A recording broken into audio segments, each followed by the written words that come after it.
मुंबई में पिछले 24 घंटे में सामने आए हैं कोरोना के 13,702 नए मरीज, 21% हुआ है संक्रमण दर। महाराष्ट्र में 24 घंटे में 46,406 नए मामले, 36 मरीजों की मौत। महाराष्ट्र में आज नहीं आया ओमिक्रॉन का नया मामला। राज्य में संक्रमितों की संख्या पहुंची है 1,367। लता मंगेशकर के स्वास्थ्य में हो रहा है सुधार। परिवार ने कहा फैंस की प्रार्थना का असर नजर आ रहा है। 5 दिन पहले हुई थी कोरोना पॉजिटिव। मुंबई के ब्रीचकंडी अस्पताल में आईसीयू में भर्ती हैं 92 साल की लता मंगेशकर। कोरोना के साथ निकला है निमोनिया भी। गुजरात में पिछले 24 घंटे में कोरोना के 11,176 नए मरीज, एक दिन में 5 लोगों की मौत हुई। अहमदाबाद में 3,673 केस। मुजफ्फरनगर पहुंचे शिवसेना नेता संजय राउत, राकेश टिकैत से मुलाकात की। समाजवादी पार्टी ने एनसीपी को दिया है 1 सीट। बुलंदशहर के अनूप शहर से लड़ेंगे के शर्मा। नवाब मलिक ने कहा दूसरी सीटों पर टिकट के लिए भी चल रही है एनसीपी की समाजवादी पार्टी से बात। महाराष्ट्र के डोंबिवली में लॉकडाउन में बेरोजगार होकर बाइक चोर बन गया था फैशन डिजाइनर। ऑनलाइन प्लेटफॉर्म पर बेच दी 4 बाइक्स। बारामती में छेड़छाड़ से तंग आकर छात्रा ने खुदकुशी की, 3 युवकों पर मामला दर्ज। छात्रा ने सुसाइड नोट में लगाया आरोपियों पर उसे प्रताड़ित करने का आरोप। हाई स्कूल में पढ़ने वाली छात्रा को स्कूल जाते समय तंग करते थे आरोपी। प्रोग्रेसिव माने जाने वाले महाराष्ट्र में जाति से बाहर शादी करने वाली युवती के परिवार वालों को गांव वालों ने पीटा, शादी तोड़ने का दबाव बना रही हैं। बुल्ढाणा में एक व्यक्ति को 3 लोगों से जबरदस्ती पिलवाई जहरीली शराब। तीनों ही आरोपी रेत की तस्करी से जुड़े हुए हैं। पुलिस ने दर्ज किया है हत्या की कोशिश का मामला।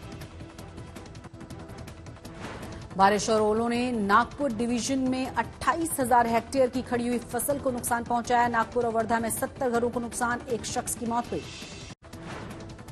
वर्धा और नागपुर में 8 से 11 जनवरी के बीच बारिश हुई। नागपुर, वर्धा, भंडारा, गोंदिया, चंद्रपुर, गढ़चिरौली के करीब 1300 गांव के किसान प्रभावित हुए।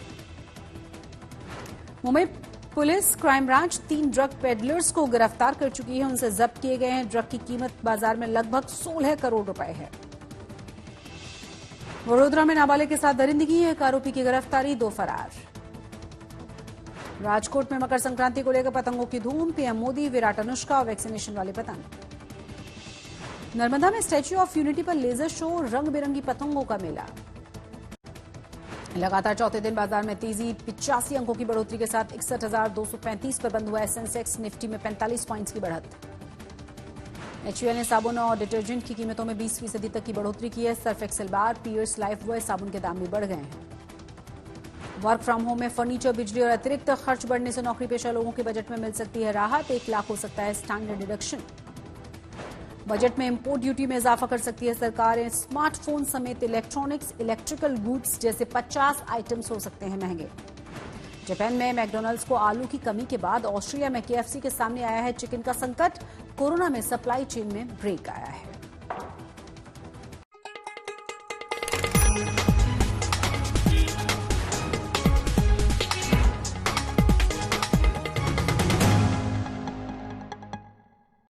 नमस्कार, आप देख रहे हैं आज तक और आपके साथ मैं हूं शशि तुषार शर्मा। मुंबई मेट्रो में सबसे पहले बात करेंगे कोरोना की।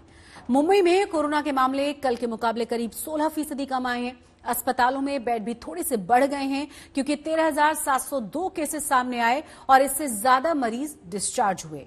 महाराष्ट्र में 24 घंटे में कोरोना के 40,406 केसेस सामने आए हैं और 36 लोगों की जान चली गई है। महाराष्ट्र में आज ओमिक्रॉन का कोई भी मामला सामने नहीं आया।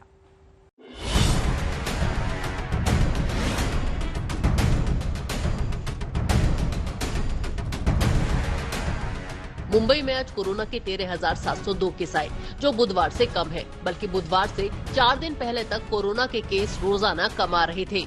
पर एजेंसियां नहीं मानती कि मुंबई में कोरोना का ग्राफ घटना शुरू हो गया है। इसके पीछे वजह आ रही है सेल्फ टेस्टिंग कोविड किट। लोग किट लाकर घर में खुद टेस्ट कर रहे हैं और बीएमसी को खबर नहीं कर रहे। ऐसे में खतरा ये है कि बीएमसी के पास ये जानने का कोई तरीका नहीं है कि क्या ऐसे मरीज और उनका परिवार होम आइसोलेशन के नियम का पालन कर रहा है या नहीं। स्वास्थ्य विभाग की तरफ से एक चिट्ठी हम सभी कलेक्टर्स, कमिश्नर्स और हमारे हेल्थ ऑफिसर्स को दी है, जिसमें बहुत क्लियरली लिखा है कि अगर किसी ने स्वयं टेस्टिंग से भी पॉजिटिव आता है तो उसने रिपोर्ट करना बहुत जरूरी है। नंबर 2, अगर रिपोर्टिंग करने के बाद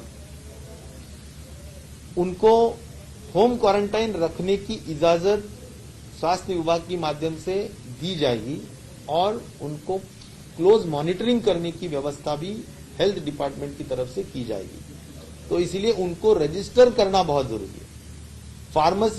फार्मास्यूटिकल जो शॉप्स है उनको फार्मेसी शॉप्स को भी हमने इतला करने की सूचना कलेक्टर्स को दी है, कमिश्नर्स को दी है कि उन्होंने हर फार्मेसी के ओनर को बोलना चाहिए कि अगर कोई पॉजिटिव केसेस आपके किट्स के माध्यम से आते हैं तो उनको भी रिपोर्टिंग करना जरूरी है।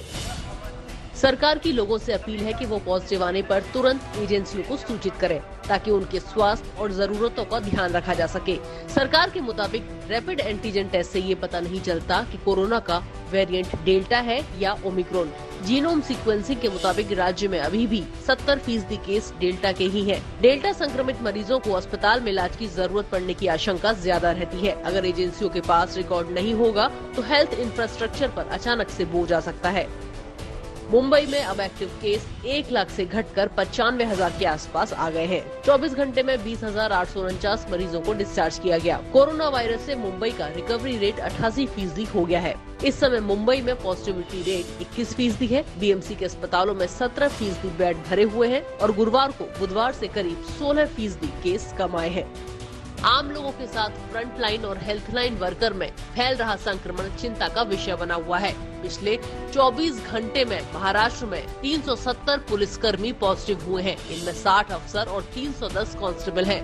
महाराष्ट्र में इस समय 504 ऑफिसर और 1678 कांस्टेबल कोरोना से जूझ रहे हैं। महाराष्ट्र में अब तक कोरोना से 500 से ज्यादा पुलिसकर्मियों की मौत हो चुकी है। दूसरी तरफ एक राहत की खबर आई है धारावी से, जहां पर कोरोना के केस तेजी से कम हो रहे हैं।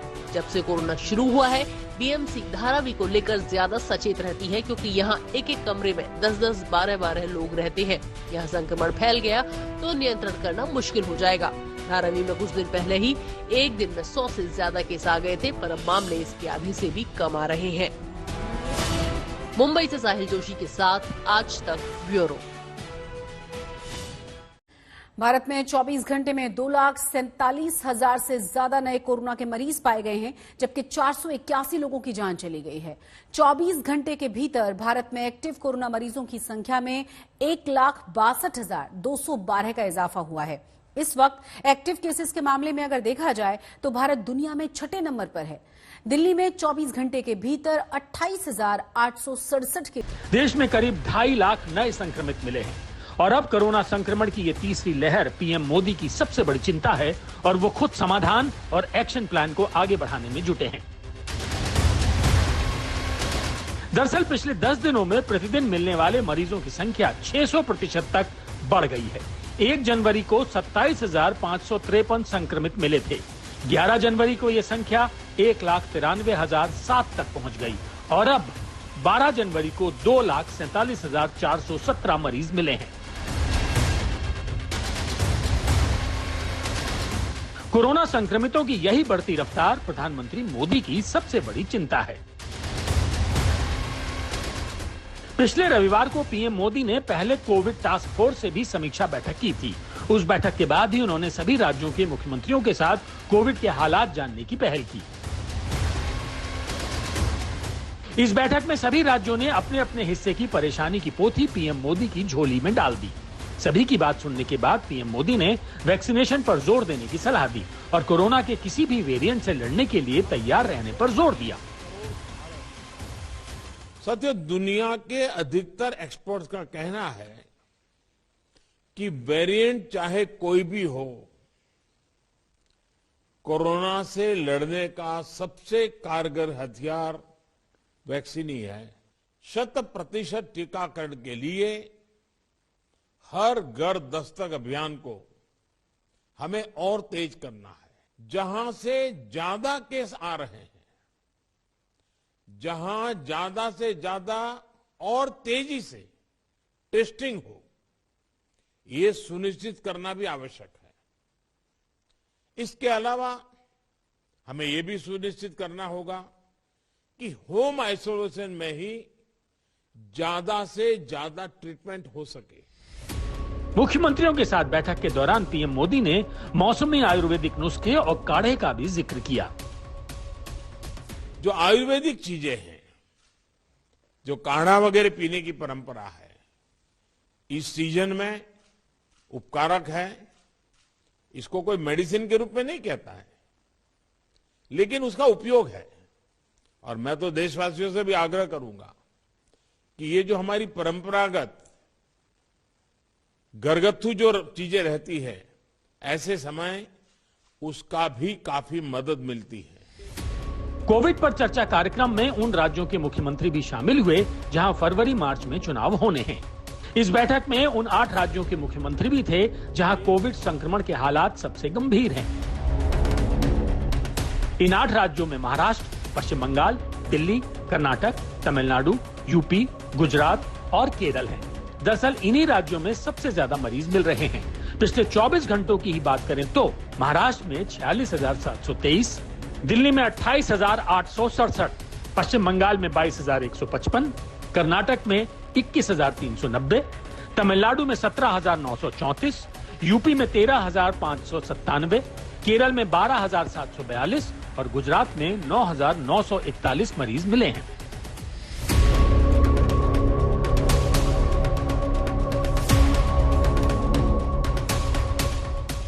प्रधानमंत्री मोदी की चिंता यह भी है कि पिछले 14 दिनों में ही कोरोना संक्रमण का पॉजिटिविटी रेट 1 से 13.1% तक पहुंच गया है।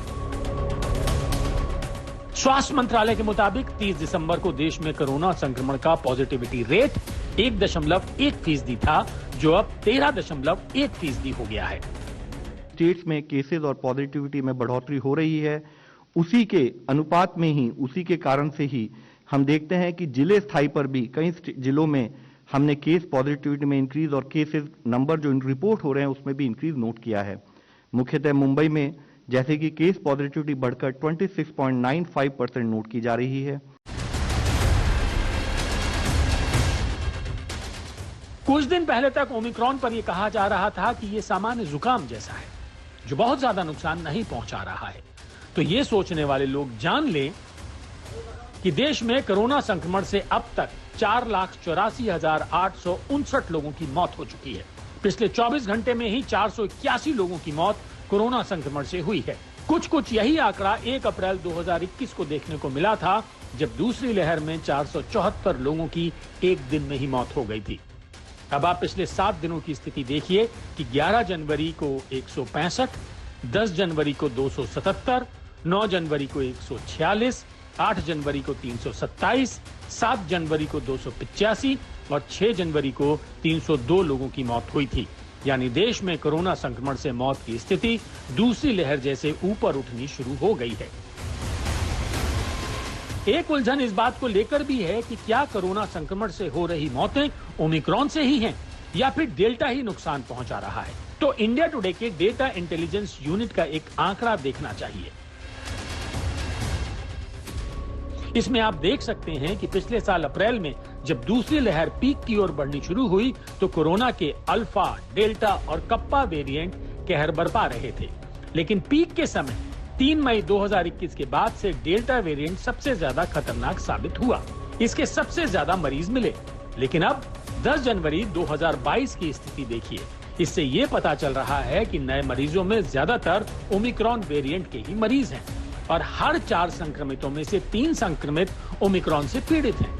और यहां हम याद दिला दें कि कोरोना से पिछले 24 घंटे में 481 मरीजों की मौत हुई है।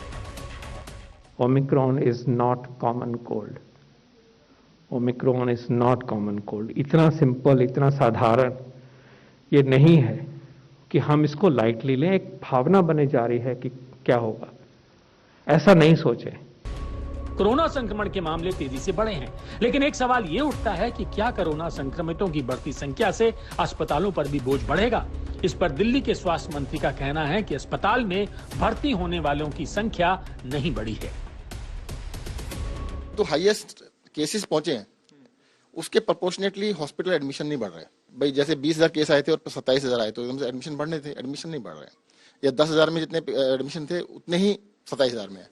तो तो इसका मतलब कहीं ना कहीं सीवियरिटी कम है।